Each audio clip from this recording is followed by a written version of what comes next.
All right, folks, let's go ahead and get started. We have an hour of jam-packed information to go over, and we want to get ready for it. And so, everybody will be kind of drifting in over the next few minutes, but no worries. We are going to record this session, so we'll have it available for everybody afterwards up on our YouTube channel, and we'll send a link out to that as well.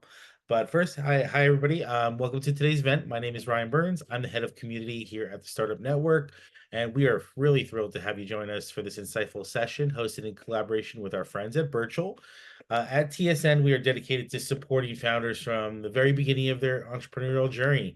So what we do is we provide a wealth of resources, including tactical advice, educational events, and a big thriving community of founders, investors, and startup teams. Our mission is to ensure that all founders, regardless of their background, have the tools and support that they need to succeed. And today's event is part of our educational webinars. So it's a collection of virtual events that we do at lunchtime. And today's is titled Unlocking Funding Insights and the Future of Equity Crowdfunding with Birchal. And we're going to be delving into Birchal's fiscal year 24 industry report, Funded, which offers a comprehensive analysis of key trends, success stories, and the significant impact of crowdsourced funding here in Australia. And we're honored to have an incredible lineup of speakers with us today. We have Matt Vitale from Birchal. He's the co-founder and CEO of Birchal. Joe Stanley, founder and CEO of Broad Radio. Christopher DeKuyper, co-founder and managing director of Fremantle Seaweed. And our speakers will share invaluable insights on the latest CSF industry trends, funding volumes, success stories, and future opportunities in the CSF landscape. This event is a fantastic opportunity to gain exclusive knowledge and to hear firsthand experiences from these industry leaders. But before we begin, I'd like to remind you that the event will last about 1 hour, and we encourage you to engage actively, ask questions during the Q&A session, but you can also ask them in the chat right now and throughout the event, and then I'll make sure that we get to them at the end for the Q&A. So without further ado, let's get started with today's presentation. Please join me in welcoming our first speaker, Matt Vitale from Birchal. Thanks so much, and thanks everyone for joining. I'm really delighted to this week have published the fifth edition rather. Sorry, sixth is next year of our funded report. We've made it available on our website, and there's been some coverage this week. Big thanks to David Swan for covering in the Age, Sydney Morning Herald.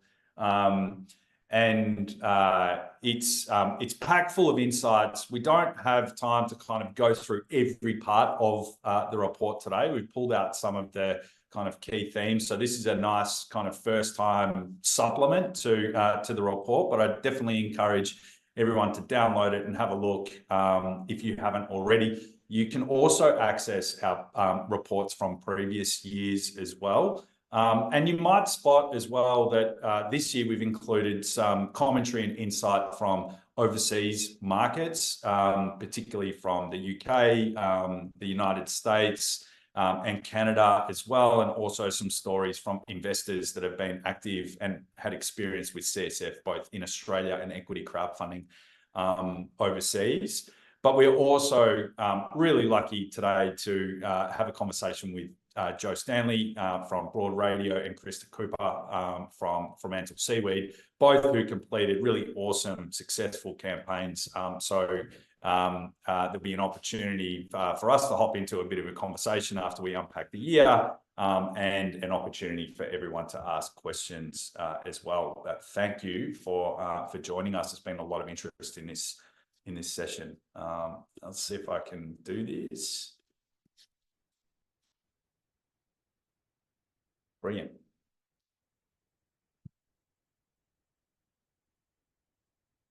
So there's going to be an intro to Birchal and crowdsourced funding, as I mentioned, diving into the key insights and then conversation at the end. But just stepping back, crowdsourced funding, still relatively new in Australia. I think we can say that. The industry started in 2018. But it's quite significant numbers now. Over 300 million has been raised across all platforms. That average investment size has been pretty stable over the last few years. These are all-time figures. Biggest deals, $5 million for Canaponics in May last year. Zero Co was the first to achieve it in 2021. But Canaponics has taken the record for the most raised through crowdsourced funding now, having completed a just under $2 million raise this year. But just looking at what is crowdsourced funding, it's a regulated mechanism for early stage businesses to make a public offer of securities, which is a bit of a mouthful, but the key take home is you can now access a national pool of investors, perhaps the largest pool of investors. And this is something that was really powerful and transformational that the government introduced in 2017 and this industry started in 2018. And this notion that capital raising is a numbers game, this regime provides unparalleled access to the largest pool of investors in the country. Approximately 130,000 people have invested in a CSF offer now through over 175,000 investments. And a total investor pool from ASX figures of over 10 million people. So these are people that have investments other than the family home and superannuation. But really, over 20 million Australians over the age of 18 are able to invest through crowdsourced funding. And the government has made this possible now by putting in a regulated mechanism for businesses at the earliest stage to make public offers of securities in a similar way to large companies. But it is a regulated regime. So that means that companies need to prepare an offer document with prescribed content requirements. There are robust consumer protections, and this is really what drove the years of gestation of this legislation finally coming to be. This means that there are lots of risk warnings that are highlighting that this is a risky asset class, high risk, but potential for high returns. There is an investor cap. So retail investors can invest up to $10,000, but no more per company per year. Cooling off rights, everyone has 5 days to change their mind, no questions asked from the point that they've made an investment application. There's a communication facility and an intermediary. So Birchal is one of several intermediaries that host offers that are really the gatekeepers to companies that are now taking this right, this privilege to be able to make public offers of securities. I describe the change as really being in 2 game changes. The first is that proprietary limited companies can now have a potentially unlimited number of investors without needing to convert to a public structure. So historically, once you got over 50 shareholders, you would need to convert to a public structure, which would bring with it a range of additional governance obligations and costs, and is probably much of the reason why raising capital from the public has previously been only the domain of large public, often listed companies. But anyone that acquires shares through a crowdsourced funding offer is excluded for that test, that 50 shareholder test. And it is important that I mention this because even though we've been operating for 6 years, there are many people that I come across in, that are in this space professionally that are surprised to learn that. So it is a real game changer. Proprietary limited companies can have a potentially unlimited number of investors. Birchal has made 2 successful crowdsourced funding offers. We're a proprietary limited company. We have 1,600 shareholders. So it is a real game changer.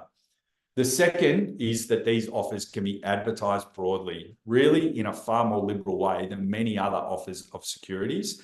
And that presents really particular advantages and opportunities for businesses that are interesting, have a story to tell, and can appeal to a wide audience of investors. And we're going to hear from Broad Radio and Fremantle Seaweed about how that was maximised through their campaign as well. Okay, so the summary for this year, startup investing remains cautious.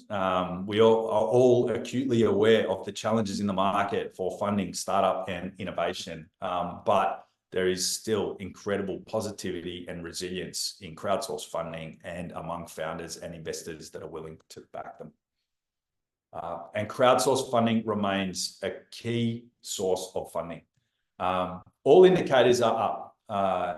16% increase in the number of offers that were completed, 99 successful deals, 2% increase in funding volume. So approximately similar funding volume to last year. And that means that average raise sizes has come down, but an increase of 8% in the number of investors.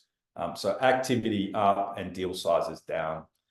As you can see, 2022, FY22 was really the standout year, but there has been incredible resilience through this funding winter and the challenges that we've experienced over the last couple of years. But it is getting harder to raise those larger rounds, but still a lot of encouragement that many investors that are able to invest in this asset class for the first time are really taking the opportunity to back founders that are building things.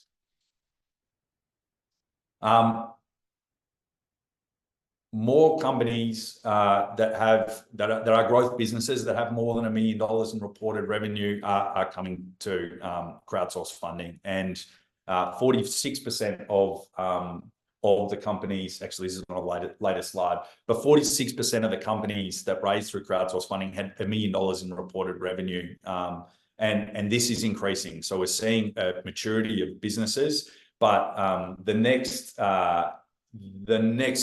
biggest category was for pre-revenue businesses. And interestingly, for pre-revenue businesses, the average raise size has been higher than businesses that are starting to achieve revenue.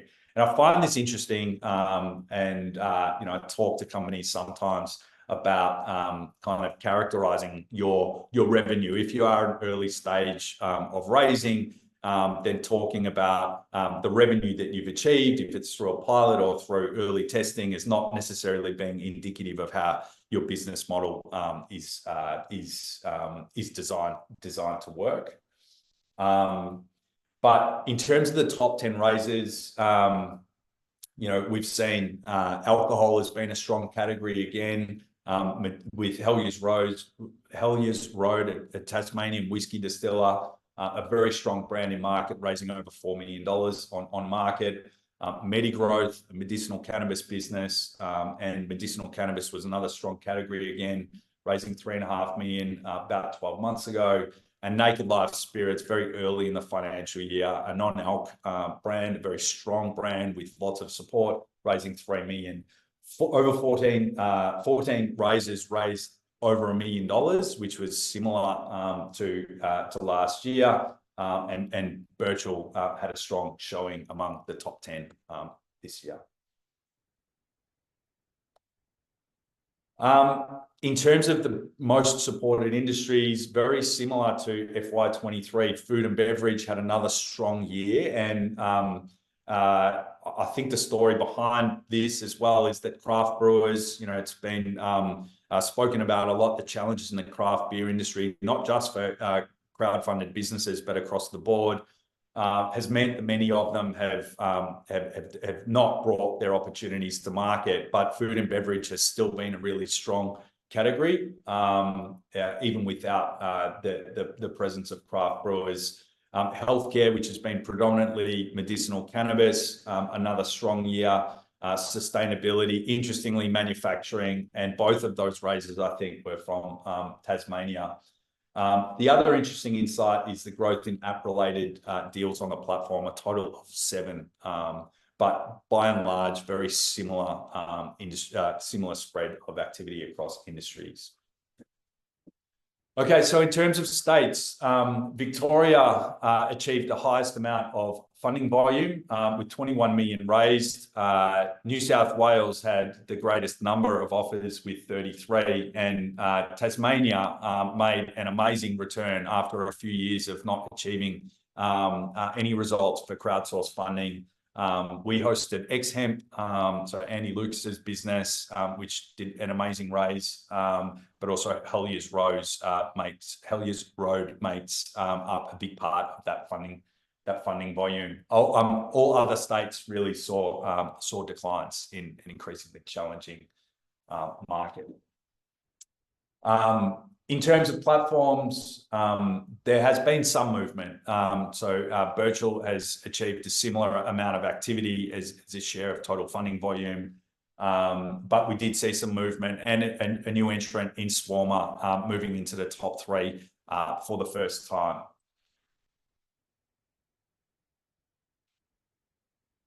So 2 of our favourites for this year, and a conversation that I'd really keen to hop into, is Fremantle Seaweed's raising $1.3 million from over 1,000 investors earlier this year. Not food and beverage category, I apologise, but that we didn't catch that one.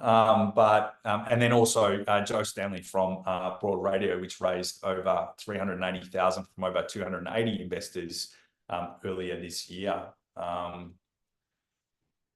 So I might just open with perhaps with Joe to understand what you knew about crowdsourced funding before your raise, and what kind of brought you to raise with crowdsourced funding. Let me unmute myself. Hello. Hi, Matt. Great to see you. And welcome, everybody. It's so lovely to see so many of you interested in crowdsourced funding. I knew enough about it because I am mates with George McEncroe. So, of course, she raised quite a successful amount for Sheba a few years ago now, quite a few years ago now, actually. So I had that resource, which was super valuable to me. And it wasn't a complete mystery. However, you know, I don't know if you can be fully prepared before you go in, Matt, until you do it. It's sort of like embarking on your first marathon. You really have no idea what you're going to be met with, but it also is one of the greatest things I've ever done. Awesome. And I mean, what did you learn about maybe if you could step back, you could tell us, for people that aren't familiar with Broad Radio, maybe you could explain a little bit about what Broad Radio is and is trying to achieve. Yeah, absolutely. And I'm going to actually see if I can add just a QR code to the chat here, so that you can, as I'm speaking about it, you can go straight there and follow us on. Look, it's not going to work for me. Look at that. Oh, there it is. You can go straight to Insta. It's in the chat there. You can go straight to our Insta and follow us. Is that there? Oh God. Yeah, I'm no good. There you go. So Broad Radio evolved out of my frustration in wanting to listen to radio, having been in breakfast radio myself for 15, 20 years. Came out of radio, wanted to listen to the kind of radio that was appropriate for me in my life stage, which is a woman in her 40s, and couldn't find it. Essentially, I was like, I want to hear Triple M, but for chicks. And as I deep dived into radio, a medium that is still incredibly popular in Australia, despite many people would tell you that podcasts are the thing. Obviously, people love podcasts, but live radio is still very much loved in Australia. It's just the delivery of it is shifting to digital and streaming. I was like, well, there's this huge gap in the market for radio for women over 35 and by women. And so, yeah, I decided it was up to us to make it. And it was a great, exciting opportunity because not only are women, you know, we control 80% of the spending in the household. So obviously for brands, it's a really lucrative audience. But for us, it's an opportunity to redress gender imbalance, not just in the media, but also right across our society. So we're very, very purpose-driven organisation. And yeah, it's been we've been building on. Well, I've been building this for 3.5 years, and thanks to the raise that we did with Birchal, we're looking at launching in the second half of this year. Amazing. What did you learn about did you learn anything about your community through this process? Yeah, so we we bootstrapped. I had some sort of support over the first couple of years, and we were doing live streamed sort of proof of concept MVP weekly broadcasts on Facebook and YouTube. But we never really had much money to invest in marketing or advertising. And so our followers were always quite small, very passionate, very engaged, but our followers online were really small, particularly, Facebook, Instagram. my hypothesis was, Matt, that if we invested in our marketing advertising, they would come. We just never had the budget for that. And so I was never really that concerned about the amount of people that we had as far as that kind of analytic is concerned. And it was proven right. As soon as we put the investment that we needed to put into the CSF, we tripled our followers in the space of 2 weeks. We've now pulled back on that budget again. It feels like it's a thing that we can be quite agile about. When it's needed, we invest in it and we grow very, very rapidly. So that was really encouraging to learn that about our business, that hypothesis was true. But also we knew that broad radio is entirely driven by community. We're for community. We're created by and we exist for community. And we just knew if we turned to our community to get us to the next phase, to be able to scale, they would deliver. And they just did. It was just so incredibly warming to have people, not sure we had the 285 investors, but also everyone around that who said, look, I'm not in a position to invest, but I'm here and I cannot wait for you to launch. I'm desperate to hear this. I love what you're doing and I'll do whatever I can to help you get there. So it's been amazing. Awesome. I'm going to come back to you in a little bit because I want to chat to Chris and then we can understand a little bit about the learnings and tactics and what you saw in the market, because both of your raises were relatively recent. So, but I'm going to throw to Chris and find out a little bit for those that don't know that much about Fremantle seaweed. Maybe Chris, if you could kind of take us through what is Fremantle seaweed and what are you going after? Yeah, no worries, Matt. So just firstly, I'd like to say off the back of your funded report, I think a statistic that's not captured there is like the traditional markets. I was talking to sort of someone who's very well known in Perth as a major fundraiser, and they're starting to look at Birchal and CSF as an opportunity. So I think that's exciting. But for us at Fremantle Seaweed, the raise was just a game changer for us, that we are now able to get more ropes, more equipment in the water to grow seaweed, basically. Found the process very intense, but in a good way. It really makes you focus on what you're trying to do, what you need to get out of it. So I think the publicity side as well was really big. So yeah, really definitely enjoyed the process and can recommend it. So I remember through your campaign, there were some comments. I'm not sure whether these comments were made publicly or just among our team, but quite literally and figuratively, you guys have had your heads underwater for the last few years, and the campaign was an opportunity for you to kind of get out there and start to engage with people. I think you were perhaps even stopped in Freo at some stage. You became recognisable in Fremantle as well, which is awesome, because I think that there was a lot of interest in what you were doing. I was hearing from others that people would kind of drive or kind of be on their boats past where your operations were, and there was this awareness of what Fremantle Seaweed was doing, but this was perhaps the first opportunity that people had to engage and be a part of what you were doing. And maybe just to explain to people what is Fremantle Seaweed. You're leveraging research on Asparagopsis, and kind of how has that come to be, and what solution are you creating in the world? Yeah, and so basically what you're saying about having our head underwater is very true. We founded it 4 years ago, and it really took a while to get all the approvals in place to actually grow seaweed. We didn't really want to go to the market without the ability to grow seaweed and just on the kind of hypothetical that this is what we were going to do.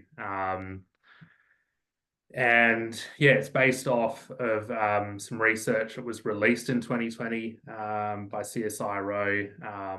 If you feed a certain type of seaweed called Asparagopsis as a feed supplement to cattle, it reduces cattle's methane emissions by 80 to 90%. So it's I think it's a good tool that we have to support cattle farmers to become climate change resilient. And that's what it's all about. It's making sure that cattle farmers are supported to do that with a natural product. So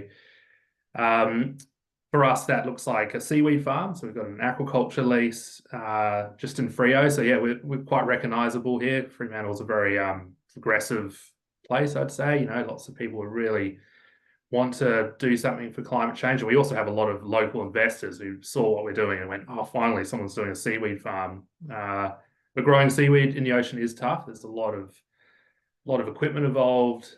Anything out on a boat is enjoyable, but it's more difficult than anything on land. Yeah, based off that research, we're now at a point where we've got 4 long lines in the water, and we're about to start our biggest crop to date of Asparagopsis seaweed. So that's all because we're funded and we have that ability to do that. Awesome. We heard from Joe about some of the things that had piqued the interest of investors and the motivations for like getting involved or even just lending support, even if it wasn't with capital. Maybe if you could share some of the stories or the motivations that you were getting from investors or people that were interested in the opportunity through the process. Yeah, definitely a lot of people who really wanted a seaweed farm and could see that potential for Asparagopsis to support cattle farmers to reduce their methane emissions. One of the funny individual ones was we have these long lines in the ocean, and some yahoo on a boat ran into one of them. It's something that's pretty common in the aquaculture sector, but I think it was on our campaign on the Birchal platform, and someone said, "Oh, I'm an investor, or about to be an investor," and someone's just ran into one of your long lines, so we had to head down there and do some repairs. So, yeah, it's probably not the standard thing that you get from a community of shareholders, but I think similar to what Joe said, just even if they're not investors, that community that we now have that are really supportive, you feel that support. It really kind of lifts you up. So yeah, it's really good. Awesome. Thanks so much. I just want to pick up on something that you mentioned about like other sources of funding. And I mean, there's a lot that could be said about that, but and we have seen other pools of capital narrow in this market. Many investors are pulling back, and I think that's part of the positivity that we have for the outlook is that we are still open, and we are still, although the deals are a bit smaller at the moment, which is understandable, there is an increasing number of companies that are turning to crowdsource funding. I might just throw to Joe and ask if you'd care to share like some of the other kind of funding sources or the history in your kind of funding journey before you came to crowdsource funding. I understand there was a reward crowdfunding campaign and others. You did it all before coming to funding. Yeah, that's right. We did do an Indiegogo raise in 2022, and we raised essentially enough to build the app that we're using as our delivery for the live radio that we'll be doing, because we're internet radio delivered via an app. So that got that part of the puzzle sort of off and running. It was actually a conversation, I don't know if you found this, Chris, but when we were doing the CSF to really define the difference between the reward-based crowdfunding, which people know GoFundMe and they know those sorts of platforms. So it was a bit of an education piece. And then during 2023, I started end of 2022 into 2023, I did go down the path of many, many meetings in the VC world, because that was, in a lot of ways, that was all I knew. I don't come from a finance background, and so I'd done all of the self-education that you could as far as understanding how you raise as a founder and as a startup. And that was where I was pushed. And it was very much, it was a really interesting process. And I understand that for many people, that's the right path. But for me, during that year and a half, I had enough meetings to understand, I think, that we were not going to be successful in that world. And, the myth is that you have to have 100 meetings to get anywhere. And I just didn't have time. I didn't want to spend another 2 years, bootstrapping and our growth being incredibly slow. I was like, this has got to happen now. The zeitgeist is pushing content into independent content. Women are hungry for anything that actually responds to them and their life experiences. I don't want to waste any more time on this. Not that it's a waste. It's not a waste. I shouldn't have used that word. I don't want to spend any more time on this. And it became apparent to me that I was having conversations in which I was trying to explain what broad radio was, the purpose of it, and also how you make money out of media. And the VC world is not very much, it's not really in the media space very much. So it became just very apparent to me that I needed something different. And crowdsource just answered so many things. I mean, just even that opportunity to build your community, and you're marketing at the same time as raising. So it's so brilliant the way you're actually able to kind of bundle a lot of needs within your business in that one process. I suppose it was one of the frustrations that with the alternatives that I'd acknowledged in hearing about your challenges in raising funds before crowdsource funding, because I probably didn't introduce you and your history, but over 20 years kind of dominating breakfast radio. If there is someone that understands kind of the opportunity and to build the business that you are building, like you are it, and it is frustrating that you haven't been able to kind of find through alternative mechanisms like those investors to kind of share that vision and support you. Yeah. I mean, having said that, Matt, I mean, I was lucky I got the meetings, and a lot of people don't get the meetings. So people were very interested in what we were doing and fully understood the purpose and the need and the value of it and the audience and the market. But as you know, there's a finite pool of investment, and at the moment, the focus is very much in ag tech, med tech, or SaaS.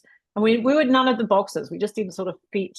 We're very much outside the box. And I think if you have a business that's slightly different, it's a struggle, because people will say, we really like what you're doing, but you're outside our remit. So many of those companies have very, very clear, criteria. So they can love you all they like, but if you don't fit the criteria, you've got no chance. And I think that's a great point, because I think often we think that the professional investors that have been traditionally active, VCs and otherwise, that to the extent that they were the only ones that were providing capital in a kind of meaningful or organized way for a long period of time, they are determinants of the extent of the interesting opportunities. But I mean, they all have their own investors and supporters to respond to, and their own investment theses that they need to generate returns on. And it is their prerogative to choose to invest in some industries rather than others. But I think we kind of, share the appreciation that there is a mechanism now for others that perhaps are not suited to, traditional types of investors to get out there and tell a story and raise capital. And you've done that incredibly well. Yeah. How about you, Chris? Other funding sources? Yeah, so we've been going for 4 years now.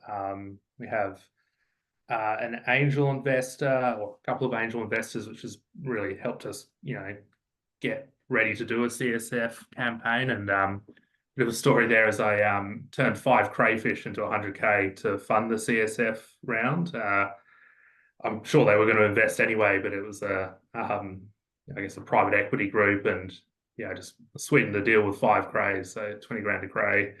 Because there is a bit of, there's some money involved in doing the CSF regime. And I just saw on the chat that there was something about it, is it a last resort, and would I prefer VC funding? I found the VCs that I pitched to, they need to have like that exact pathway to market. And if you're an early stage startup with all these opportunities and you're really trying to, just get going, it's very hard to define that exact pathway to market. So I think a lot of traditional funders that, you know, maybe I think angel investors is a good opportunity for startups, but unless you've really got that traction, VCs might not look at you. But yeah, so for us, it was definitely not a last resort. Like CSF, I really like the idea of having those like-minded investors that they really believe in the story and what you're doing, and it's not just about a dollar figure of like this market value that you need to get to. So yeah, that was probably my journey. Was I really wanted to do a CSF round because of that.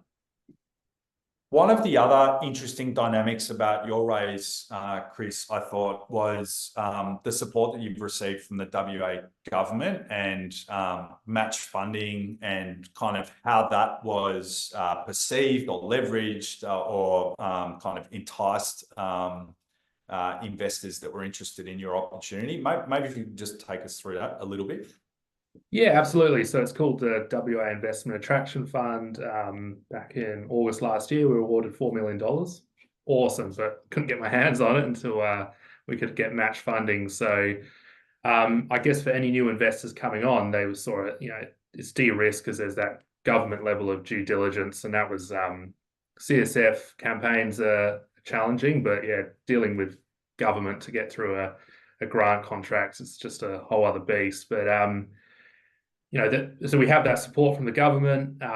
There's also the fact that anything that we raised was then going to be matched by our government grant. So I think that made it really attractive, especially, kind of what I was talking to before about how we pitch to VCs and getting that pathway to market when it's such a new industry, seaweed in Australia, and a lot of unknowns. There's a lot of things we've got to solve, and it's hard to even define the size of the market. And we believe it's really big, but not in the really, I guess, the detail that maybe VCs and other funders were after.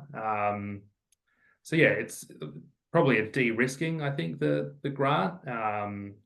So yeah, it was good, but without the CSF campaign, we didn't get access to our grant. I might just now switch to your investors and this notion of building a community, and what you've done or what you plan to do in terms of managing, because what is particular or unique to crowdsource funding is you'll end up with a large number of investors, and that can that can be quite confronting or concerning for people that are thinking about entering this process. And we get many questions as a platform. That sounds like a lot of hard work, and these people will, be a drag on my resources or time. Maybe if you can share a bit of your experience. I know it's kind of relatively early, but how things have been going so far with managing your communities. Perhaps we start with Joe. Well, it's sort of for us, we were already doing it. I mean, that's our job, right? We're a media company, and we are only as strong as the people that follow us and listen to us and support us and spread the word. So we were already doing it with our supporter base, with our subscriber base. And so it was pretty easy to absorb this extra 285 people into that process anyway. Obviously, there are compliance areas that you have to tick those boxes, and that's, I suppose, a little bit more well, I don't know, onerous, is that a word? I don't know. Maybe it is a little more onerous, but not really. Like, we're kind of just doing that anyway, and our job is to communicate with them as much as we can so that they become a part of our community. We don't see them as just investors. They're a part of our company, and it's really important that we take them along for the ride. And as you said, Chris, I mean, it's so buoying. Like, it's so lovely to feel them around you when you are doing something that is brutally hard. You're extremely exhausted most of the time. And so you know that you have these people behind you and uplifting you. It's really wonderful. It's not a drag at all. And as far as Broad Radio is concerned, when we launch, we will have a freemium part of the app, which is our Broad membership, and they automatically become a part of that membership. And so that allows us to launch already with some people as a part of that platform. I mean, you know, they're a part of our beta testing. They're going to be a big part of how we grow. So it's absolutely critical that we have them, and we love that we have them. We've already done a couple of webinars with them as we've shared our growth.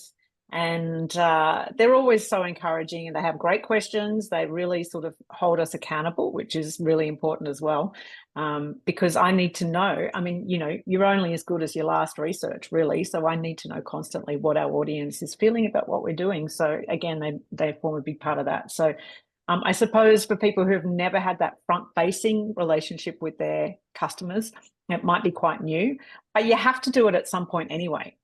So you better do it now and do it as best you can.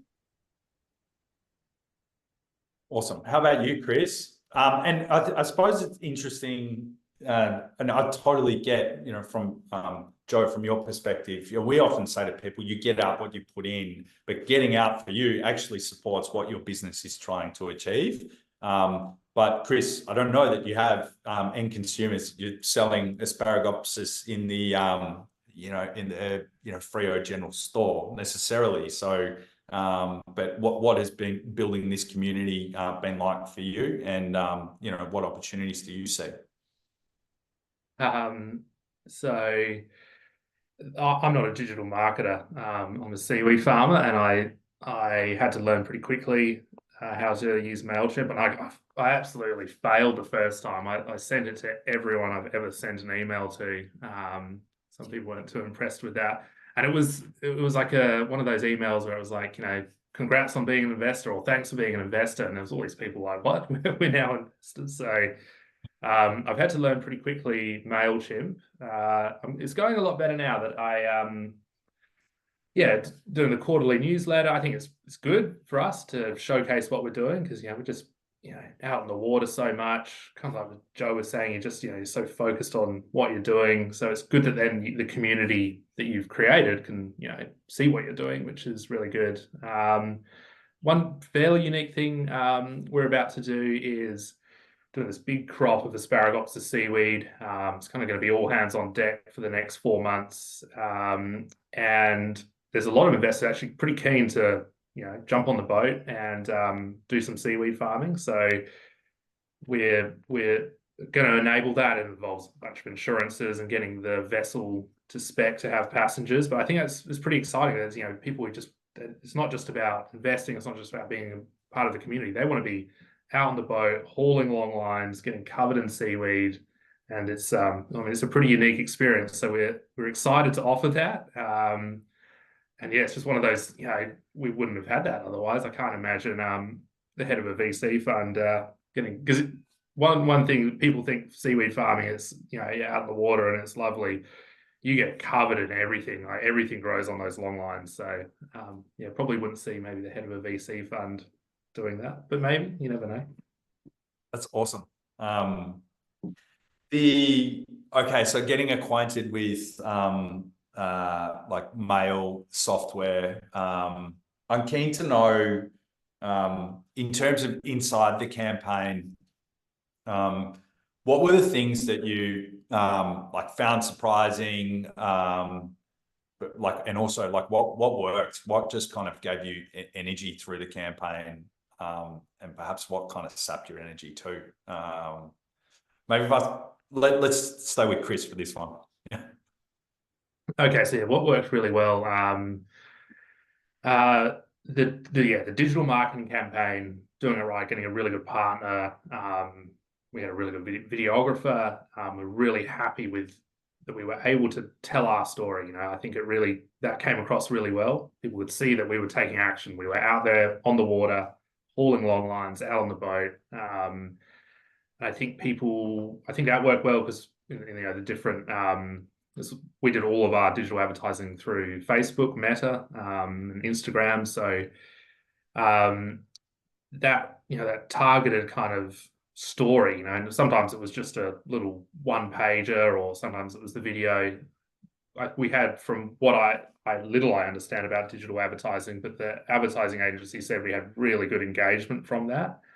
And yeah, it was good. It was uplifting. It was good to see that support. What sapped our energy? Not sure if there's anything that, I mean, there was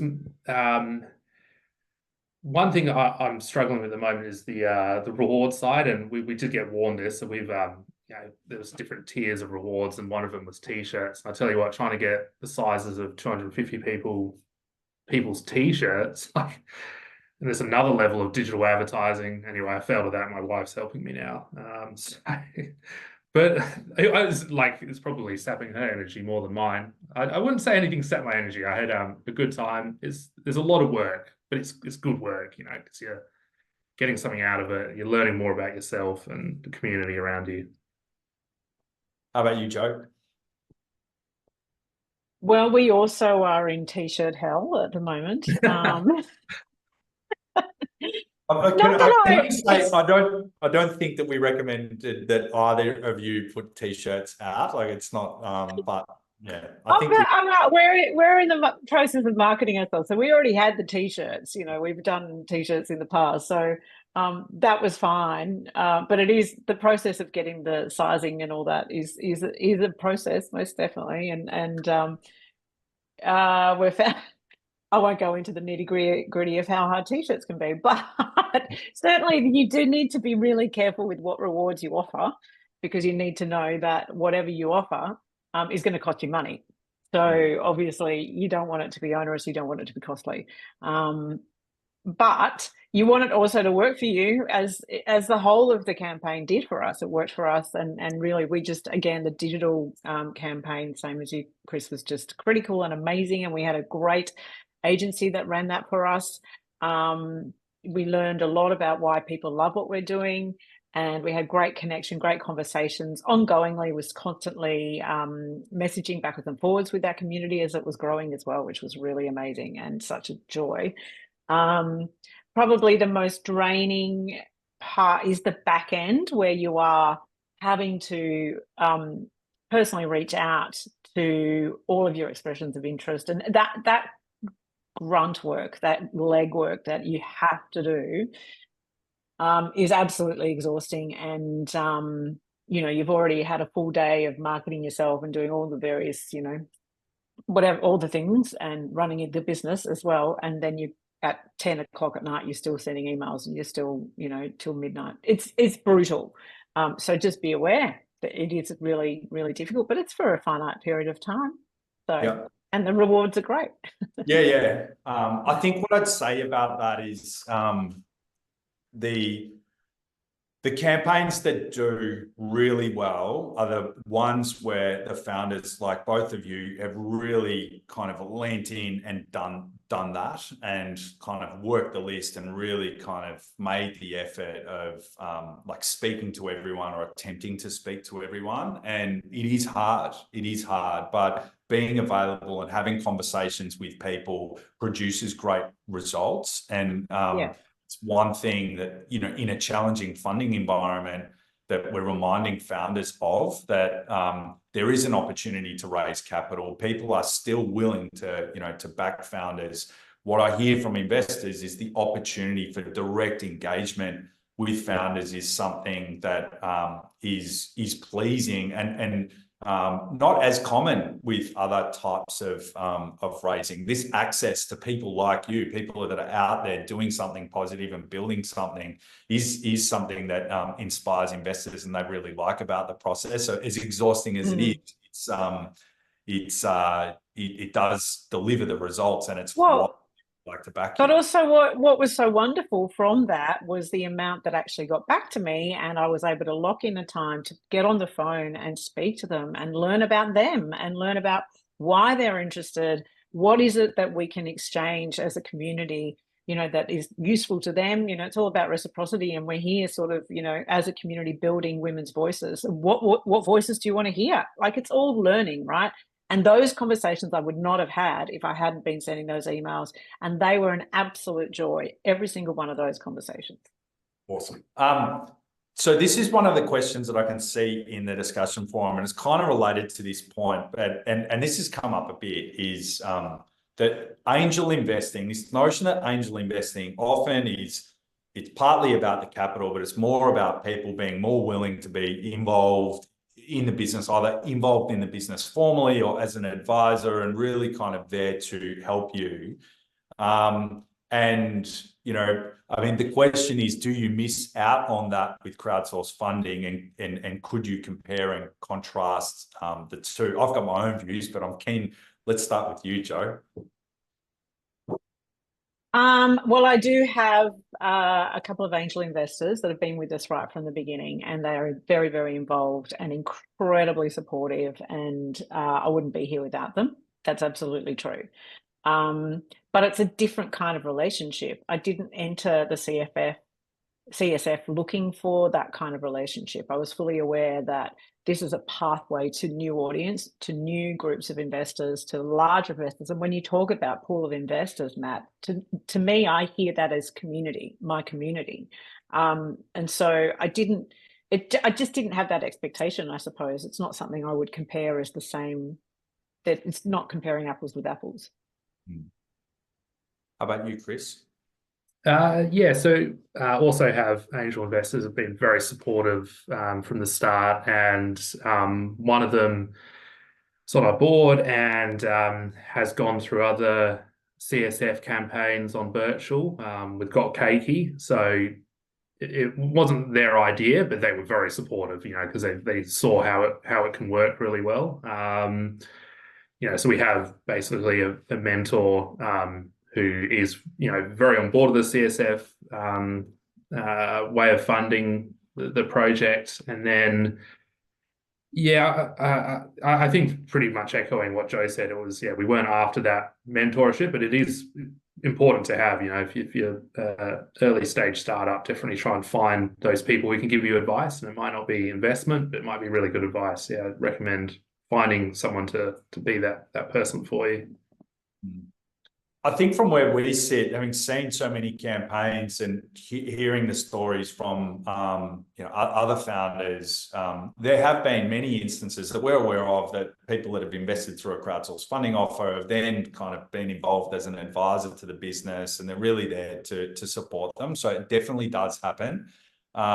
It's one of the things that we're thinking about in like encouraging more of with the platform if founders want it, because yes, some investors feel that there is a stark contrast or difference between angel investing where it's perhaps an expectation, whereas with crowdsourced funding it's not something that is as obvious or expected, but if founders are open to it, certainly we've you know, observed and heard that investors would like to lend more of their support to businesses as well. And yeah, it's I mean, can only be a good thing. I'm just kind of working through some of these questions here. I mean, the length of the campaign. So on Birchal, there's an expression of interest campaign that will go for 3 or 4 weeks, and then that's followed up in quick succession with an offer that will run for a couple of weeks.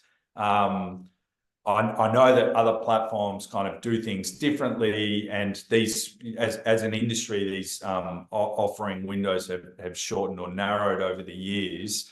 In terms of the length of the campaign, Jo, how did you feel about, you know, the length of the campaign?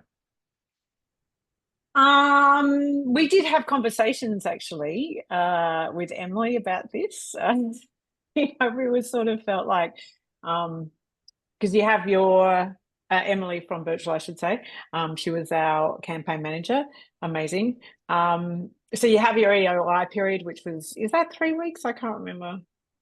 Is it about 3 weeks? Something like 3 weeks. And then there was, I think the actual investment period is 2 weeks, maybe. No, that's 3 weeks as well. Because the conversation was for us that there is a dip. There's just a natural dip. You have your incredible interest at the beginning of the investment, and then you have that sort of rush at the end, and then you have this sort of dip in the middle. And for me, I was like, well, why do we have this dip? Why don't we just make it shorter?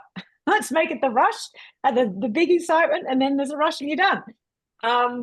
Obviously, there's a science to what Birchal has set up, and you've run many, many campaigns, and so there's a lot of reasoning behind that time. And for me, I found it very, very exhausting. And I wasn't sure whether the length was the right amount of time, but I really have nothing to compare it to other than the fact that it is extremely depleting. That's what I was saying. Which kind of lends itself to a view that these campaigns could be even shorter, which is something that we've been advocating for and encouraging as a platform over years, because back in 2018, I think some of the first campaigns were open for literally months. I mean, I don't think I would have survived any longer. Yeah.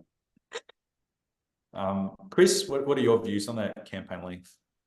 Yeah, found it pretty good. I also don't have much experience with it. I think there's the timing for, I think Broad Radio was pretty similar time to us, Joe, like at the start of the year.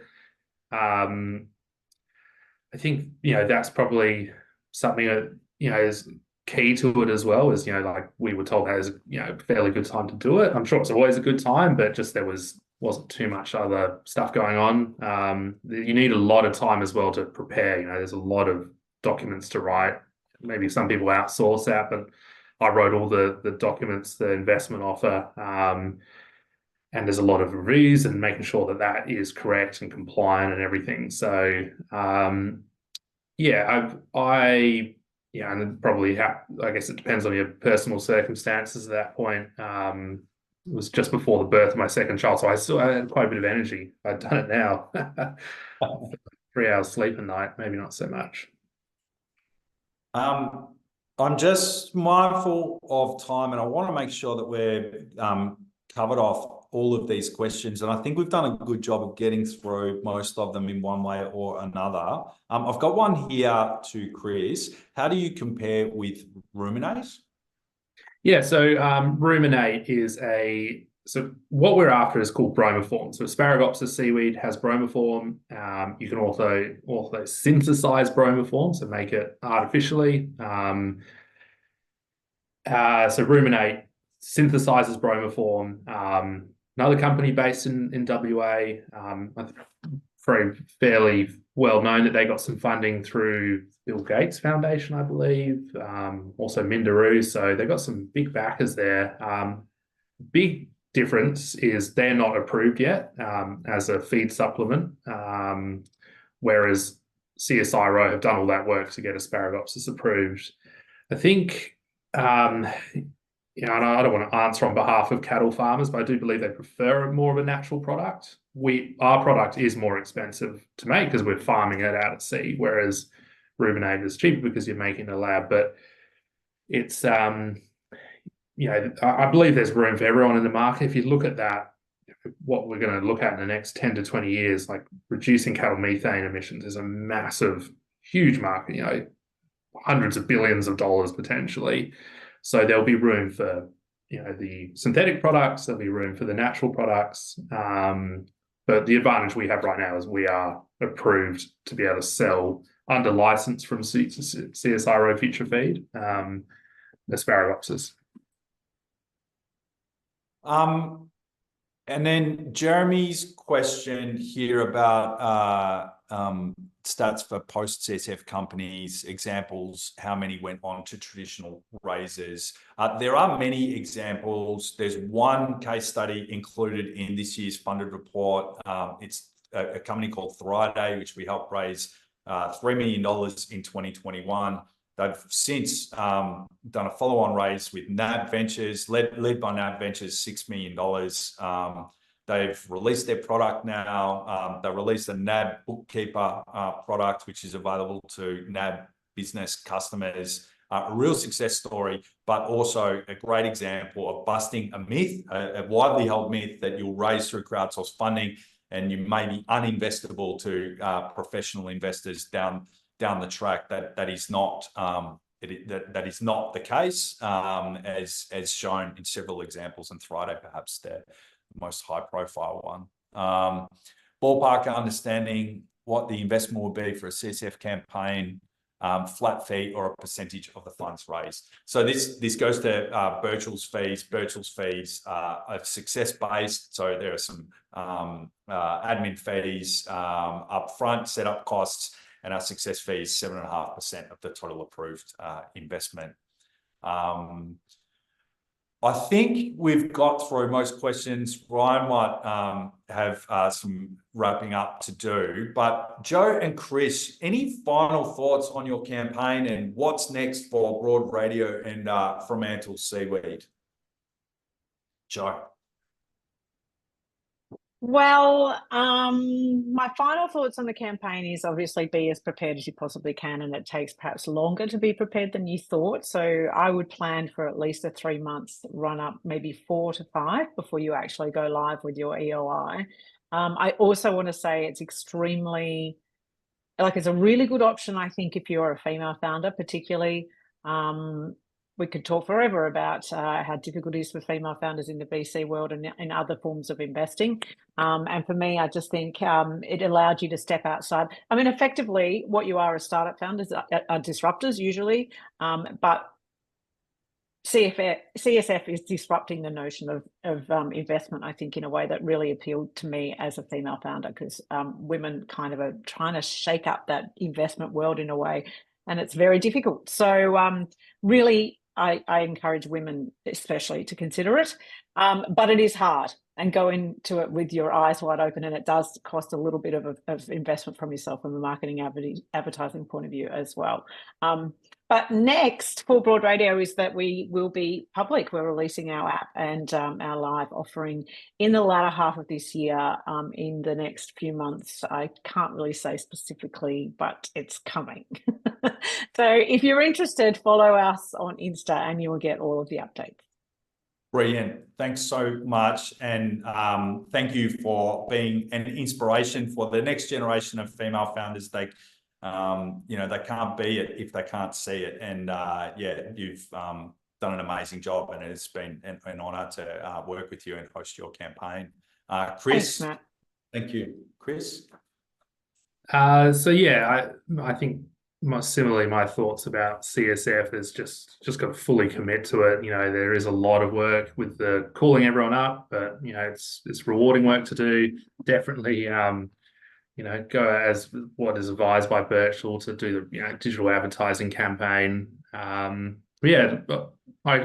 thoroughly recommend it, basically, to any other startups looking to do it. What's next for Fremantle Seaweed? So we're, as I said before, about to do our biggest crop to date of Asparagopsis. That'll be over the next 4 months. So yeah, it's going to be all hands on deck. We've ordered our new boat, which was part of the, what we're going to spend our funds on, and that's very exciting because the boat we have at the moment is not really fit for purpose, and I like boats, so I'm pretty happy with what we've designed. It's going to be good. Your shareholders as deckhands on the new boat. So I know. I can't wait to there's a few checks and balances to do it, like everything, insurances and whatnot. But yeah, it's gonna be pretty cool to be there standing side by side with I guess our community investors who hauling up a long line, and there's all sorts of cool stuff that happens when you're doing that, because you basically chum up the water, so you'll see dolphins and sharks, lots of crabs, like little crabs, and you'll just get covered in these tiny little crustaceans, which is something, I'll probably scare everyone away from doing that now. Brilliant. Thank you so much. And again, a real privilege to host your campaign, and hopefully I can get out onto the fishing. You haven't turned me off. It sounds actually really interesting. So next time I'm over in Freo, we can go out and help you pull some lines in. I'll Right. take that. Very cool. Thank you so much, everyone. And thank you so much to our speakers, Joe, Chris, and Matt. Really was a fantastic session. We did record this, so just in case anybody got up and didn't and missed something, no worries. We'll have it all sent out afterwards after. And then also the report itself is just packed with information. So this is just an overview, but take a look at the report, just dive through it. Maybe if you can use ChatGPT, it can give you a good summary in some areas if you don't want to read too much, but it's really information that's going to maybe change the trajectory of your startup or maybe the next couple of years of your life. And I really want to thank Matt and our friends at Birchal for allowing us to present this insightful report, but also just like we feel like we got an inside sneak peek and we really like a great early release type of vibe to this event. So thanks again. If you want to join us in person, next Tuesday we have our sports gaming and AR VR pitch night. It's going to be a fantastic event. We got some amazing startups lined up for that. That's going to be in Collingwood. And then we have another 6 events, I think, in the next couple of weeks. So I will be sending a list of those out as well, but a variety of different topics and a lot of information for our founding community. So thanks so much, everyone. And again, from the Startup Network, have a very nice weekend and all the best. Thank you.